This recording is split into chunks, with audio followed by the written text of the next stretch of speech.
The Geebung Polo Club by Banjo Paterson. It was somewhere up the country, in a land of rock and scrub, that they formed an institution called the Geebung Polo Club. They were long and wiry natives from the rugged mountainside, and the horse was never saddled that the Geebungs couldn't ride. But their style of playing polo was irregular and rash. They had mighty little science, but a mighty lot of dash. And they played on mountain ponies that were muscular and strong, though their coats were quite unpolished, and their manes and tails were long. And they used to train those ponies wheeling cattle in the scrub. They were demons, were the members of the Geebung Polo Club. It was somewhere down the country, in a city's smoke and steam, that a polo club existed, called the Cuff and Collar Team. As a social institution was a marvelous success, for the members were distinguished by exclusiveness and dress.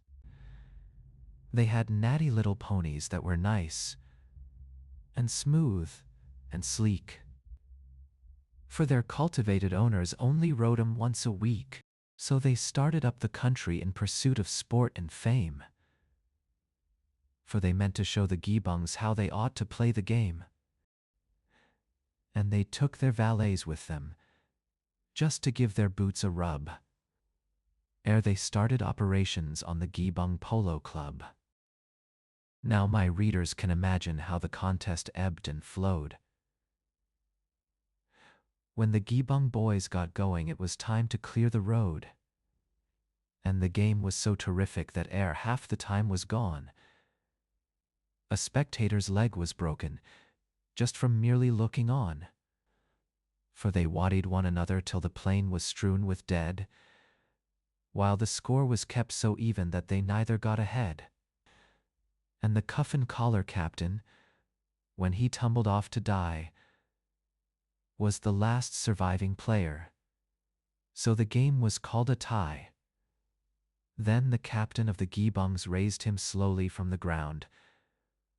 Though his wounds were mostly mortal, yet he fiercely gazed around. There was no one to oppose him. All the rest were in a trance. So he scrambled on his pony for his last expiring chance. For he meant to make an effort to get victory to his side. So he struck at goal, and missed it. Then he tumbled off and died. By the old Campus Bay River where the breezes shake the grass, there's a row of little gravestones that the stockmen never pass, for they bear a crude inscription saying, "Stranger, drop a tear." For the Cuff and Collar players and the Geebung boys lie here. And on misty moonlit evenings, while the dingoes howl around, you can see their shadows flitting down that phantom polo ground. You can hear the loud collisions as the flying players meet, and the rattle of the mallets, and the rush of ponies' feet, till the terrified spectator rides like blazes to the pub. He's been haunted by the specters of the Geebung Polo Club. You are in the Silver Library. If you enjoyed the experience, like and subscribe for more.